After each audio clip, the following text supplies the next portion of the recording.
സിനിമയുടെ ഓപ്പണിംഗ് സീനിൽ നമ്മുടെ ഹീറോ അവനാണെങ്കിൽ വലിയൊരു മഞ്ഞു മലയിലൂടെ ഡോഗ്സിനെയൊക്കെ സെറ്റ് ചെയ്ത് ഓടുന്ന ഒരു വണ്ടിയിൽ അവന്റെ ഫ്രണ്ടുമായി അതിൽ അവന്റെ ഫ്രണ്ടിനെ കയറ്റി അങ്ങനെ എങ്ങോട്ടേക്കോ ഓടിക്കൊണ്ടേയിരിക്കുകയാണ്. അവൻ ഒരുപാട് ദൂരം ഓടി ഒരു കടൽക്കരയുടെ അടുത്തേക്ക് വരും. അവിടെയാണെങ്കിൽ അവരുടെ കപ്പൽ നിർത്തിയിട്ടിരിക്കുകയാണ്. അവനെ കാണുമ്പോൾ തന്നെ കപ്പലിലുള്ള ആൾക്കാർ ആ വണ്ടിയുടെ അടുത്തേക്ക് വന്ന് ആ വണ്ടിയിൽ കിടക്കുന്ന ആളെ അങ്ങനെ കപ്പലിന്റെ അകത്തേക്ക് എടുത്തുകൊണ്ട് പോകും. ഹീറോയും ടീമും എല്ലാവരും ചേർന്ന് ഇപ്പൊ കപ്പലിലെ മെക്കാനിക്കിന്റെ കയ്യിൽ നിന്ന് എക്യുപ്മെന്റ്സ് ഒക്കെ വാങ്ങി ഹീറോയുടെ ഫ്രണ്ടിന്റെ അടുത്തേക്ക് വരികയാണ്. അപ്പൊ അവിടുന്ന് അങ്ങനെ ക്യാമറ സൂം ചെയ്ത് അവന്റെ കാല് കാണിക്കും. കാലിലാണെങ്കിൽ വലിയ പരുക്ക് പറ്റിയിരിക്കുകയാണ്. ആ ഐസിൽ ഒരുപാട് കാലം സർവൈവ് ചെയ്തതുകൊണ്ടാണ് അവൻ ഇത്തരത്തിൽ സംഭവിച്ചത്. എത്രയും വേഗം ആ പരുക്ക് പറ്റിയ ഭാഗം അത് കട്ട് ചെയ്ത് മാറ്റിയിട്ടില്ല എങ്കിൽ ഇൻഫെക്ഷൻ അവന്റെ ബോഡി മുഴുവൻ സ്പ്രെഡായി അവന് മരണം സംഭവിക്കും. വേറെ വഴിയില്ലാതെ അവന് കുടിക്കാനായിട്ട് ആൽക്കഹോളൊക്കെ കൊടുത്ത് അവന്റെ കാലങ്ങനെ പച്ചയ്ക്ക് വെട്ടി എറിയുകയാണ്. അവിടുന്ന് അങ്ങനെ കട്ട് ചെയ്ത് മൂവിയുടെ നെയിം കാണിക്കും, എഗെയിൻസ്റ്റ് ദ ഐസ്. അപ്പോൾ അവിടുന്ന് അങ്ങനെ സീൻ കട്ട് ചെയ്ത് കപ്പലിലുള്ള ആൾക്കാരെല്ലാവരും ഇപ്പൊ പരസ്പരം ചില കാര്യങ്ങൾ ഡിസ്കസ് ചെയ്യുകയാണ്. ആക്ച്വലി ഈ ഒരു മൂവി ഈ ഒരു കഥ അത് നടക്കുന്നത് 19-ാം നൂറ്റാണ്ടിലാണ്. അന്ന് ഇപ്പോഴത്തേതുപോലെ പ്ലെയിനോ ഹെലികോപ്റ്ററോ ഒന്നും തന്നെ ഇല്ല. അവരാണെങ്കിൽ അവരുടെ ഗ്രീൻ ഐലാൻഡിന്റെ ചില മാപ്പുകൾ അവിടെ എടുത്തു വെക്കും. ആക്ച്വലി അവരിപ്രകാരം അവരുടെ ഐലാൻഡിന്റെ മാപ്പൊക്കെ ക്രിയേറ്റ് ചെയ്യുന്നത് ഓരോരുത്തരെയും കപ്പലിൽ അവരുടെ വലിയ ഐലാൻഡിന്റെ ഓരോ ദിക്കുകളിലേക്ക് അയച്ച് അവിടെ വെച്ച് മനുഷ്യർ നേരിട്ട് ഐലാൻഡിന്റെ ഓരോ ഭാഗങ്ങളും കണ്ട് അത് ചിത്രമായിട്ട് വരയ്ക്കും. അതിനുശേഷം 4 ദിക്കുകളിലും വരയ്ക്കപ്പെട്ട ആ 4 പീസുകൾ അതങ്ങനെ ചേർത്ത് വെച്ച് വലിയൊരു മാപ്പാക്കി അത് ഐലാൻഡിന്റെ മാപ്പാണെന്ന് അവർ വിശ്വസിക്കും. അവരാണെങ്കിൽ അവരുടെ ഗ്രീൻ ഐലാൻഡിന്റെ മാപ്പുകൾ അതങ്ങനെ നിരത്തി വെച്ചിരിക്കുകയാണ്. അവരുടെ ഇപ്പോഴത്തെ പ്രധാന പ്രശ്നം USA അവരും അവരുടെ ബൗണ്ടറിയുടെ വലിയൊരു മാപ്പ് ക്രിയേറ്റ് ചെയ്തിരിക്കുകയാണ്. അതിൽ അവർ ദ്വീപ് ഒരെണ്ണം മെൻഷൻ ചെയ്ത് അത് അവരുടേതാണെന്ന് ക്ലെയിം ചെയ്യുകയാണ്. സത്യത്തിൽ ആ ഒരു ദ്വീപ് ഗ്രീൻ ഐലാൻഡിന്റെ ഏറ്റവും നടുഭാഗത്ത് കാണുന്ന ഒരു പ്രത്യേകതരം ദ്വീപാണ്. സോ അത് അവരുടേതാണെന്ന് സ്ഥാപിക്കാനാണ്, ആ ദ്വീപ് കണ്ടെത്തി അത് ക്ലെയിം ചെയ്യാനുള്ള തെളിവുകൾ ഉണ്ടാക്കാനുമാണ് ഇവരിപ്പോ അവിടേക്ക് ലക്ഷ്യമാക്കി പോവുക.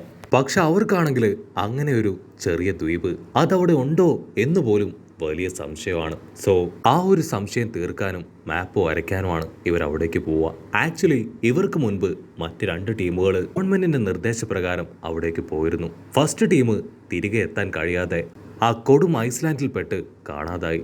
രണ്ടാമത് പോയ ടീം അവരാണെങ്കിൽ എന്തൊക്കെയോ ചില ഡാറ്റാസൊക്കെ കണ്ടെത്തി അത് കളക്ട് ചെയ്ത് ഒരു പ്രത്യേക ഭാഗത്ത് വെച്ചിരുന്നു. അതിലൊരാൾ മാത്രമാണ് ജീവനോടുകൂടെ തിരികെ എത്തിയത്. സോ അവർ കളക്ട് ചെയ്ത് വെച്ച ആ ഡാറ്റാസ് കറക്റ്റായിട്ട് കണ്ടെത്താനും മാത്രമല്ല ഇവർക്ക് കണ്ടെത്താൻ കഴിയുന്ന ചില കാര്യങ്ങൾ അത് രേഖപ്പെടുത്താനുമാണ് ഇപ്പൊ അവർ അവിടേക്ക് പോവുക. ഇവർ ഓൾറെഡി ഒരുപാട് ദൂരം മുൻപോട്ടേക്ക് പോയപ്പോൾ തന്നെ ഒരാൾക്ക് ആളുടെ കാല് നഷ്ടപ്പെട്ടു. അതുകൊണ്ട് തന്നെ കപ്പലിലുള്ള പലർക്കും ആ ഒരു മിഷനുമായിട്ട് മുൻപോട്ടേക്ക് പോവാൻ ഇപ്പൊ ഒട്ടും താല്പര്യമില്ല. ക്യാപ്റ്റൻ ആണെങ്കിൽ അവർക്ക് ആർക്കൊക്കെ മിഷനുമായിട്ട് മുൻപോട്ടേക്ക് പോകാൻ താല്പര്യമുണ്ടെന്ന് ചോദിക്കും. അതില് ആ കപ്പലിലെ മെക്കാനിക്ക് അവനായിരിക്കും ആദ്യം ഒരു താല്പര്യം ഉണ്ടെന്ന് പറഞ്ഞ് ആ ക്യാപ്റ്റനെ സമീപിക്കുക. അത് കാണുമ്പോൾ ക്യാപ്റ്റന് ഭയങ്കര ആശ്വാസം. അങ്ങനെ അവർ രണ്ടുപേരും നെക്സ്റ്റ് ഡേ അവരുടെ മിഷനുമായിട്ട് മുൻപോട്ടേക്ക് പോകാനായിട്ട് തീരുമാനമെടുക്കും. അപ്പോഴായിരിക്കും വേറൊരു മെമ്പർ അവിടേക്ക് വന്ന് പറയുക, ക്യാപ്റ്റൻ നിങ്ങൾ എന്തായി ചെയ്യണേ? ആക്ച്വലി ആ ഒരു മെക്കാനിക്കിനെ നമ്മൾ അഡ്ജസ്റ്റ് ചെയ്ത് ഇവിടേക്ക് കൊണ്ടുവന്നതാണ്. ഗവൺമെന്റ് നമ്മളെ കുറച്ചു പേരെ മാത്രമാണ് ഈ മിഷൻ ഏൽപ്പിച്ചത്. ഗവൺമെന്റ് ലിസ്റ്റിൽ അവനില്ല. പക്ഷെ ക്യാപ്റ്റൻ ആണെങ്കിൽ അതൊന്നും കേൾക്കാതെ മറ്റൊന്നും ചിന്തിക്കാതെ പോകാനായിട്ട് തയ്യാറാവും. അതേസമയം ആളാണെങ്കിൽ മുൻപ് ആ മിഷൻ ഏറ്റെടുത്ത് മരണപ്പെട്ടു പോയവരുടെ ആ വാർത്ത വായിക്കുകയാണ്. അതിനുശേഷം ഒരു ഡോളർ അത് ഓപ്പൺ ചെയ്ത് അതിനുള്ളിൽ ഒരു ഫോട്ടോ നോക്കും. അവിടുന്ന് അങ്ങനെ സീൻ കട്ട് ചെയ്ത നെക്സ്റ്റ് ഡേ കാണിക്കും. ഡേ 1 ക്യാപ്റ്റനും ആ മെക്കാനിക്കും അവർ രണ്ടുപേരും ഹാപ്പി ആയിട്ട് ഡോഗിനെയൊക്കെ വെച്ച് സെറ്റ് ചെയ്തിരിക്കുന്ന 2 വണ്ടികളിലായി അവരുടെ മിഷനു വേണ്ടി അങ്ങനെ പോവാണ്. അവർക്കാണെങ്കിൽ ഭയങ്കര സന്തോഷം. പ്രത്യേകിച്ച് ആ ഒരു മെക്കാനിക്കിന് വണ്ടി അങ്ങനെ സ്പീഡായിട്ട് മൂവ് ആവുമ്പോൾ ആ മെക്കാനിക്കിന് ഒരു ക്യൂരിയോസിറ്റി തോന്നും. അവൻ ചാടി ആ വണ്ടിയുടെ മേലെ കയറിയിരിക്കും. ക്യാപ്റ്റനത് അപകടമാണെന്ന് ഒരുപാട് തവണ പറയുമെങ്കിലും അവനത് മൈൻഡ് ചെയ്യാതെ മുൻപോട്ടേക്ക് പോയിക്കൊണ്ടേയിരിക്കും. അടുത്ത നിമിഷം വലിയൊരു ചരിവിലേക്ക് ആ ഒരു വണ്ടി മറിയാണ്.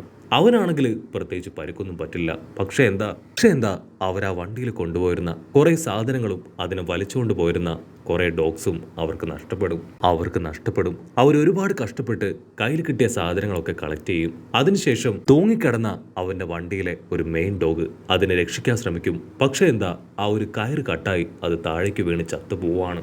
ആ മെക്കാനിക്കിനാണെങ്കിൽ ഭയങ്കര സങ്കടം. കാരണം അവന്റെ മിസ്റ്റേക്ക് കൊണ്ടാണ് ഇതെല്ലാം സംഭവിച്ചത്. അവൻ ആ ഡോഗിനെ നോക്കി ഒരുപാട് വിഷമിച്ച് തല താഴ്ത്തി കുറ്റബോധത്തിൽ നിൽക്കും. അതിന് ക്യാപ്റ്റൻ പറയും, അത് വെറും ഒരു ഡോഗാണ്, ആവശ്യമില്ലാത്ത ഇമോഷൻ അതിനോട് കാണിക്കേണ്ട ആവശ്യമില്ല. ഇൻ കേസ് നാളെ നമുക്ക് ഫുഡൊന്നും കിട്ടിയിട്ടില്ല എങ്കിൽ അവറ്റകളെ നമുക്ക് കൊന്നു തിന്നേണ്ടതായിട്ട് വരും. ഇപ്പൊ നമ്മുടെ മുൻപിൽ സമയമില്ല, എത്രയും വേഗം നമുക്ക് മുന്നോട്ട് പോകണമെന്ന് പറഞ്ഞ് അവർ വീണ്ടും അവരുടെ യാത്ര ആരംഭിക്കും. അവർ ഒരുപാട് ദൂരം മുൻപോട്ടേക്ക് ട്രാവൽ ചെയ്ത് നേരം ഏകദേശം സന്ധ്യയായി തുടരുമ്പോൾ ഒരു ടെൻ്റൊക്കെ അടിച്ച് ഒരു ഭാഗത്തിരിക്കുകയാണ്. ആ സമയം ക്യാപ്റ്റനാണെങ്കിൽ ആ മെക്കാനിക്കിനോട് പറയും, വർഷങ്ങൾക്ക് മുൻപ് ഞാനാണ് ആ രണ്ടാമത് പോയ ടീമിലെ ഒരാളെ മഞ്ഞുമലയിൽ വെച്ച് കണ്ടെത്തിയത്. ആളുടെ കയ്യിലുണ്ടായിരുന്ന ഡയറിയിൽ നിന്നാണ് അവർ ഇത്തരത്തിൽ ഡാറ്റ കളക്ട് ചെയ്തിട്ടുണ്ടെന്നും അതൊരു പ്രത്യേക സ്ഥലത്ത് സേഫാക്കി വെച്ചിട്ടുണ്ടെന്നും ഞാൻ തിരിച്ചറിഞ്ഞത്. അത് കണ്ടെത്താൻ കഴിയുകയാണെങ്കിൽ നമ്മുടെ അയലാനിനുണ്ടാവുന്ന വലിയൊരു നേട്ടമായിരിക്കും അത്. ഇവിടെ മെക്കാനിക്കിനാണെങ്കിൽ ഭയങ്കര കുറ്റബോധം. കാരണം അവർക്ക് 200 ദിവസം കഴിക്കാനുള്ള ഫുഡാണ് അവൻ കാരണം കുറെ നഷ്ടപ്പെട്ടു പോയത്. ഇപ്പൊ 120 ദിവസം മാത്രം അവർക്ക് അവിടെ സർവൈവ് ചെയ്യാനുള്ള ഫുഡ് മാത്രമേ അവരുടെ പക്കലുള്ളൂ. അവനങ്ങനെ ഒരുപാട് വിഷമത്തില് കുറ്റബോധത്തിൽ നിൽക്കുന്ന കണ്ട ക്യാപ്റ്റൻ ആള് ദേഷ്യപ്പെട്ട് പറയും, നീ എന്തിനാ ഇതുപോലെ സില്ലി കാര്യങ്ങൾ ഓർത്ത് ഇത്രയും വറീഡാവുന്നേ? നമുക്ക് ഒരുപാട് അഡ്വേഴ്സിറ്റീസ് ഒക്കെ നേരിടേണ്ടി വരും, അതെല്ലാം നമ്മൾ ഫേസ് ചെയ്യാൻ തയ്യാറാവണമെന്ന് പറഞ്ഞ് അവർ മുൻപോട്ടേക്ക് പോകും. ഓരോ ദിവസവും ഡേ ടൈം മുഴുവൻ സെയിൽ ചെയ്തും നൈറ്റ് ടെന്റ് അടിച്ച് ഓരോ ഭാഗത്ത് സെറ്റിലായി ഫുഡൊക്കെ ഉണ്ടാക്കി ടീ ഒക്കെ വെച്ച് കുടിച്ചും റിലാക്സ് ചെയ്തും ഒരുപാട് കാര്യങ്ങൾ പ്ലാൻ ചെയ്തും ഡിസ്കസ് ചെയ്തും അവർ മുൻപോട്ടേക്ക് പോയിക്കൊണ്ടേയിരിക്കും. അവർ പോകുന്ന വഴിയിലുള്ള ഓരോ കാര്യങ്ങളും അവരങ്ങനെ നോട്ട് ചെയ്യും. അമേരിക്കൻ മാപ്പ് അതിപ്പോൾ ക്യാപ്റ്റൻ കാണിച്ചു കൊടുക്കുകയാണ്. അവിടെ അതിൽ പേരി ലാൻഡ് എന്ന് മാർക്ക് ചെയ്തിട്ടുണ്ടാവും. ഇതുമായിട്ട് റിലേറ്റ് ചെയ്ത കാര്യങ്ങളാണ് അവർക്ക് അന്വേഷിക്കാനുള്ളത്. മെക്കാനിക്കും ക്യാപ്റ്റനും ആണെങ്കിൽ ഒരുപാട് ലേഡീസിന്റെ ഫോട്ടോ ഒക്കെ അവരുടെ കയ്യിൽ വെച്ച് നോക്കുകയാണ്. അതിനുശേഷം അവർക്ക് ഇഷ്ടമുള്ള പെൺകുട്ടികളെ അതിൽ നിന്ന് തിരഞ്ഞെടുക്കും. പിന്നീട് അവർക്ക് പേരൊക്കെ കൊടുത്ത് അവരങ്ങനെ എന്റർടൈൻ ചെയ്യും. അവരുടെ യാത്രയാണെങ്കിൽ വീണ്ടും വീണ്ടും മുൻപോട്ടേക്ക് പോയിക്കൊണ്ടേയിരിക്കുകയാണ്.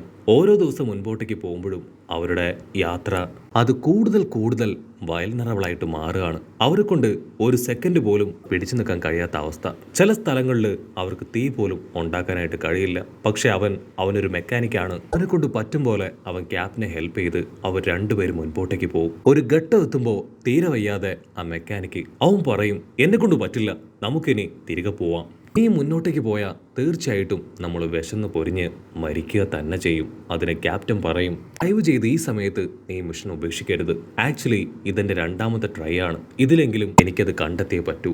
2 ദിവസം കൂടെ നമുക്ക് അന്വേഷിക്കാം. എന്നിട്ടും കണ്ടെത്താനായില്ലെങ്കിൽ തിരികെ പോവാം. അങ്ങനെ വീണ്ടും എല്ലാം സഹിച്ച് 2 ദിവസത്തെ യാത്രയ്ക്ക് ഒടുവിൽ അവർ ആ ഒരു ഇടൻ ഇൻഫർമേഷനുള്ള ഭാഗം അത് കണ്ടെത്തുകയാണ്. ക്യാപ്റ്റനാണെങ്കിൽ ഭയങ്കര ആവേശം. ആളാ കല്ലൊക്കെ തട്ടി മാറ്റി ആ ഇൻഫർമേഷൻ അത് കയ്യിലെടുത്ത് അങ്ങനെ ഓപ്പൺ ചെയ്ത് വായിക്കുകയാണ്. അതേസമയം ഇവിടെ മെക്കാനിക്കിനാണെങ്കിൽ കുറച്ച് നല്ല ഫുഡൊക്കെ അവിടെ നിന്ന് ലഭിക്കും. ക്യാപ്റ്റനാണെങ്കിൽ ആ ഒരു എവിഡൻസ് അത് കറക്റ്റായിട്ട് വായിക്കും. അതിൻ്റെ അകത്ത് മാപ്പ് അടക്കം അവർ വരച്ചു വെച്ചിട്ടുണ്ട്. സത്യത്തിൽ അമേരിക്ക പറഞ്ഞതുപോലെ അത് വെറും ഒരു ദ്വീപല്ല, അത് 3 വശങ്ങൾ മാത്രം കടലാൽ ചുറ്റപ്പെട്ട് അവസാനത്തെ ഒരു പോർഷൻ അത് ഗ്രീൻ ഐലാൻഡുമായിട്ട് കണക്ട് ചെയ്ത് കിടക്കുന്ന ഗ്രീൻ ഐലാൻഡിന്റെ ഒരു ഭാഗമാണെന്നാണ് അതിൽ എഴുതിയിട്ടുണ്ടാവുക. അതുകൊണ്ട് ആള് ഷോക്കാവും. അവർ രണ്ടുപേരും ഭയങ്കര സന്തോഷത്തിൽ കിട്ടിയ ഫുഡൊക്കെ കഴിച്ച് അങ്ങനെ ഹാപ്പി ആയിട്ട് നിൽക്കുകയാണ്. അവരുടെ യാത്ര അത് തുടങ്ങിയിട്ട് ഇന്നേക്ക് 132ാമത്തെ ദിവസമാണ്. അവർ കിട്ടിയ ഡാറ്റയുമായി തിരികെ കപ്പൽ നോക്കി പോകുന്ന വഴിയിൽ കാലാവസ്ഥ വളരെ മോശമായിരിക്കുകയാണ്. ഓരോ ദിവസം കഴിയുന്തോറും അവരുടെ കൂടെ ഉണ്ടായിരുന്ന പട്ടികൾ അതൊന്നൊന്നായിട്ട് ചത്തു വീഴും. സോ ചത്തു വീഴുന്ന പട്ടികളെ അവർ കുക്ക് ചെയ്ത് ഫുഡായിട്ട് കഴിക്കും.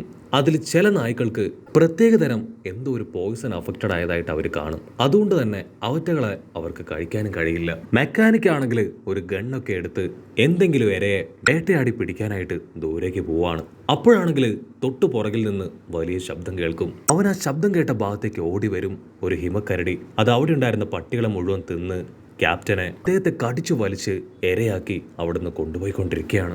മെക്കാനിക് ആണെങ്കിൽ മറ്റൊന്നും നോക്കാതെ ആ ഹിമക്കരടിയെ ഷൂട്ട് ചെയ്ത് അതിനെ കൊല്ലുകയാണ്. പക്ഷെ എന്താ, ആ ഒരു ഭാഗം തകർന്ന് കരടിയും ക്യാപ്റ്റനും വെള്ളത്തിലേക്ക് പോകും. അവൻ ഒരുപാട് കഷ്ടപ്പെട്ട് ബുദ്ധിമുട്ടി ക്യാപ്റ്റനെ പുറത്തെടുത്ത് ആളുടെ പരുക്കുകളിൽ ചെറിയ മെഡിസിൻസ് ഒക്കെ വെച്ച് കൊടുക്കുകയാണ്. ഇനി അവരുടെ കയ്യിൽ അവശേഷിക്കുന്നത് ഒരേ ഒരു ഡോഗാണ്. Next day early morning captain നേരത്തെ എഴുന്നേറ്റ് അവിടെ എന്തൊക്കെയോ ചുട്ടരിക്കുകയാണ്. അത് കണ്ട മെക്കാനിക് ആണെങ്കിൽ ഷോക്കായിട്ട് ആളുടെ അടുത്തേക്ക് വരും. അവരുടെ കയ്യിലുണ്ടായിരുന്ന അവസാനത്തെ ഡോഗ് അതും ചത്തു കഴിഞ്ഞു. ക്യാപ്റ്റൻ പറയും നമ്മുടെ യാത്രയിൽ നമുക്ക് വളരെ അത്യാവശ്യമായിട്ടുള്ള സാധനങ്ങൾ മാത്രമേ കരുതാൻ പാടുള്ളൂ, ബാക്കിയെല്ലാം നമ്മൾ ഉപേക്ഷിക്കണം. അങ്ങനെ വളരെ പ്രധാനപ്പെട്ട സാധനങ്ങൾ മാത്രം എടുത്ത് അവർ വീണ്ടും യാത്ര പുനരാരംഭിക്കും. ഒരുപാട് ദിവസങ്ങൾക്ക് ശേഷം ക്യാപ്റ്റൻ അവരുടെ മാപ്പ് അത് ചെക്ക് ചെയ്യും. ഇനിയും അവർ ചുറ്റി വളഞ്ഞു പോയാൽ തീർച്ചയായിട്ടും കപ്പലിനടുത്തേക്ക് എത്താനായിട്ട് കഴിയില്ല. സോ റിസ്ക് എടുത്ത് ക്രോസ് ആയിട്ട് ഷോർട്ട് കട്ട് വഴി പോകണം, നമ്മളിത് ചെയ്തേ പറ്റൂന്ന് പറഞ്ഞ് അവരതിന് തയ്യാറാവും. അവർക്കാണെങ്കിൽ അവർ കളക്ട് ചെയ്ത ഡാറ്റ അതിനെ ഓർത്ത് ഒരുപാട് ടെൻഷനുണ്ട്. കാരണം വലിയൊരു നദി അത് ക്രോസ് ചെയ്ത് വേണം അവർക്ക് തിരികെ അവരുടെ കപ്പലിൻ്റെ അടുത്തേക്ക് എത്താനായിട്ട്. ഇൻ കേസ് നദി ക്രോസ് ചെയ്യുന്ന സമയത്ത് അവര് ഐസ് തകർന്ന് നദിയിലേക്ക് വീണ് കഴിഞ്ഞ ആ ഡാറ്റ നശിക്കും. അതൊരിക്കലും സംഭവിക്കാൻ പാടില്ല എന്ന് കരുതി അവർ രണ്ടുപേരും അവർക്ക് ആ ഡാറ്റ കിട്ടിയത് അതെങ്ങനെയാണോ അതനുസരിച്ച് തന്നെ കല്ല് വെച്ച് ചെറിയൊരു കൂടാരം പോലെ പണിത് അതിൽ ആ ഡാറ്റ അതവിടെ സേഫ് ആയിട്ട് ഒളിപ്പിച്ചു വെക്കും. അതിനുശേഷം അവർ രണ്ടുപേരും കയ്യിലോരോ കയറൊക്കെ കെട്ടി അതിന്റെ മുകളിലൂടെ അങ്ങനെ പതിയെ പതിയെ ക്രോസ് ചെയ്യാണ്. വലിയ വലിയ ഐസ് കട്ടകളെ വിശ്വസിച്ച് അവർ മുൻപോട്ടേക്ക് പോകും. അവരൊരു ഘട്ടം എത്തി കഴിയുമ്പോൾ അവരെ കൊണ്ടാണെങ്കിൽ ഒട്ടും മുൻപോട്ടേക്ക് പോകാനാവില്ല. വിശപ്പിന്റെ ആധിക്യം അത് കൺമുൻപിൽ കണ്ട് മെക്കാനിക് ആണെങ്കിൽ തളർന്നു വീഴും. അത് കണ്ട ക്യാപ്റ്റൻ അവനെ താങ്ങിയെടുത്ത് കൂടുതൽ ഊർജം പകരുകയാണ്. നമ്മളൊരു അല്പം കൂടെ മുൻപോട്ടേക്ക് പോയാൽ തീർച്ചയായിട്ടും കപ്പലിൻ്റെ അടുത്തേക്ക് എത്താനായിട്ട് കഴിയും. ഓൾമോസ്റ്റ് നമ്മളിപ്പോൾ നമ്മുടെ യാത്ര തുടങ്ങിയിട്ട് ഒരു വർഷമാകാറായിരിക്കുന്നു. നമ്മുടെ ആൾക്കാർ അവർ നമ്മളിൽ പ്രതീക്ഷ അർപ്പിച്ചാണ് കാത്തിരിക്കുന്നത്. നമ്മുടെ അയലാൻഡിൻ്റെയും നമ്മുടെ ആൾക്കാരുടെയും എല്ലാവരുടെയും പ്രതീക്ഷ അത് വെറുതെ ആവാനൊന്നും പാടില്ല എന്ന് പറഞ്ഞ് ക്യാപ്റ്റൻ ആണെങ്കിൽ അവന് കട്ടയ്ക്ക് സപ്പോർട്ടൊക്കെ കൊടുത്ത് അവരങ്ങനെ വീണ്ടും ദിവസങ്ങളും മാസങ്ങളും ഒക്കെ കടന്ന് മുൻപിലേക്ക് പോകും. അപ്പൊ ദൂരത്തായിട്ട് അവരുടെ കപ്പലിന് മുകളിലുള്ള ആ ഒരു പായുടെ സ്റ്റിക്ക് അതവർ കാണുകയാണ്. അത് കാണേണ്ട താമസം അവർക്ക് ഭയങ്കര സന്തോഷം. ഇത്രയും കാലത്തെ അവരുടെ കഷ്ടപ്പാട് അത് ഫലം കണ്ടിരിക്കുകയാണ്. അവർ ജീവനോടുകൂടെ തിരികെ എത്തിയിരിക്കുന്നു. കപ്പല് കാണേണ്ട താമസം അവരുടെ അവസാനത്തെ ഊർജ്ജം ഉപയോഗിച്ച് അവരെങ്ങനെ ഉഷാറായിട്ട് ചാടി ഓടുകയാണ്. അപ്പോഴായിരിക്കും അവർക്ക് മനസ്സിലാവുക അത് ആ കപ്പലിന്റെ പായുടെ ഭാഗം മാത്രം കരയിലെടുത്ത് വെച്ചിരിക്കുകയാണ്. അത് മാത്രമല്ല ആ ഭാഗത്ത് ചെറിയൊരു വീട് പോലെ അവരുടെ ആൾക്കാർ ക്രിയേറ്റ് ചെയ്ത് വെച്ചിട്ടുണ്ട്. അതിനോട് ചേർന്ന് തന്നെ അവരുടെ കപ്പലിന്റെ ഒരു ഭാഗം ഫ്രീസായി കിടക്കുന്നു. അവർക്ക് മനസ്സിലാവും അവരുടെ ക്രൂ അല്ലെങ്കിൽ ടീംമേറ്റ്സ് അവരെല്ലാവരും ഇവർ രണ്ടുപേരെ ഉപേക്ഷിച്ച് ഇവിടുന്ന് പോയി കഴിഞ്ഞുവെന്ന്. എന്താ ചെയ്യേണ്ടതെന്നറിയാതെ ഒരുപാട് വിഷമത്തിൽ അവരങ്ങനെ നിലവിളിക്കുകയാണ്. കട്ട് ചെയ്ത അവരുടെ ക്രൂ അവരാണെങ്കിൽ ഇപ്പൊ ഗവൺമെന്റിന്റെ അടുത്തേക്ക് വന്നിരിക്കുകയാണ്. ചീഫ് ആണെങ്കിൽ അവരോട് കാര്യങ്ങളൊക്കെ അന്വേഷിക്കും. എന്തുകൊണ്ട് ആ രണ്ടുപേരെ ഉപേക്ഷിച്ച് നിങ്ങൾ ഇവിടേക്ക് വന്നു? അതിനവർ പറയും ഓൾമോസ്റ്റ് ഒരു വർഷത്തോളം ഞങ്ങൾ അവർക്ക് വേണ്ടി കാത്തിരുന്നു, പക്ഷെ അവർ തിരികെ എത്തിയില്ല. ഇനിയും കാത്തിരിക്കുന്നത് ബുദ്ധിയല്ല ഞങ്ങൾക്ക് തോന്നി. അത് മാത്രമല്ല ആ ഐലാൻഡിൽ സർവൈവ് ചെയ്യാൻ ഒരുപാട് ബുദ്ധിമുട്ടാണ്. ഞങ്ങൾക്ക് ഞങ്ങളുടെ കയ്യിൽ കരുതിയ റിസോഴ്സും വളരെ ലിമിറ്റഡ് ആയിരുന്നു. മുൻപ് നമ്മുടെ ഐലാൻഡിൽ നിന്ന് പോയ ആ രണ്ട് ടീം അവരെ പോലെ തന്നെ ഇവർ രണ്ടുപേരും കാണാതായിട്ടുണ്ടാവും. അവരെന്നെ തിരികെ വരാൻ യാതൊരു ചാൻസും ഇല്ലാന്ന് ആ ക്രൂ തീർത്തു പറയും. ഉടനെ പ്രസിഡന്റ് ആണെങ്കിൽ അവരോട് ചോദിക്കും എന്തുകൊണ്ട് നിങ്ങൾ ആരും അദ്ദേഹത്തിന്റെ കൂടെ പോയില്ല? അതിനവർ പറയും അദ്ദേഹം ഒറ്റയ്ക്കല്ല. അവസാന നിമിഷം കപ്പലിനൊരു കംപ്ലൈന്റ് വന്നപ്പോൾ ഞങ്ങൾ കൂട്ടിയ ഒരു മെക്കാനിക്ക് ആളാണ് ക്യാപ്റ്റനെ സഹായിക്കാൻ ആളോടൊപ്പം പോയത്. മാത്രമല്ല ഇൻ കേസ് അവർ തിരികെ വരികയാണെങ്കിൽ അവർക്ക് ഒരു വർഷം കഴിക്കാനുള്ള ഭക്ഷണം അത് ഓൾറെഡി ഞങ്ങളവിടെ സെറ്റ് ചെയ്ത് വെച്ചിട്ടാണ് ഇവിടേക്ക് വന്നത്.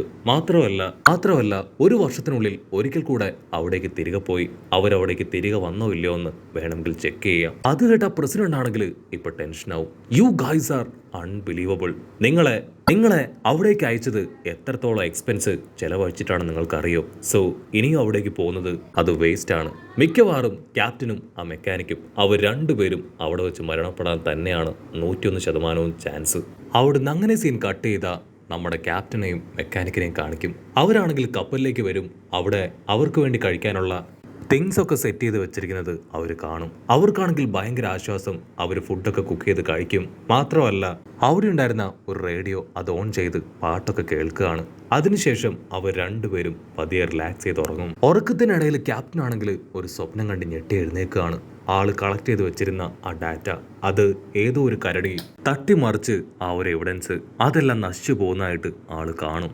ആളാണെങ്കിൽ ഷോക്കായി താടി എഴുന്നേക്കും. അവിടുന്ന് അങ്ങനെ ബ്ലാക്ക് ഔട്ട് ചെയ്ത് നെക്സ്റ്റ് ഡേ കാണിക്കും. നെക്സ്റ്റ് ഡേ മെക്കാനിക് ആണെങ്കിൽ ആ കപ്പലിൽ നിന്ന് പുറത്തേക്ക് വരും. പുറത്താണെങ്കിൽ ക്യാപ്റ്റൻ വീണ്ടും ഒരു വണ്ടിയൊക്കെ ക്രിയേറ്റ് ചെയ്ത് ഇന്ന് പോകാനായിട്ട് തയ്യാറെടുക്കുകയാണ്. മെക്കാനിക് ആണെങ്കിൽ കാര്യം അന്വേഷിക്കും. അതിനാള് കണ്ട സ്വപ്നവും എവിഡൻസിനെ പറ്റിയൊക്കെ മെക്കാനിക്കിനോട് പറയാണ്. എത്രയും വേഗം അത് അവിടുന്ന് പോയി കളക്ട് ചെയ്യണം.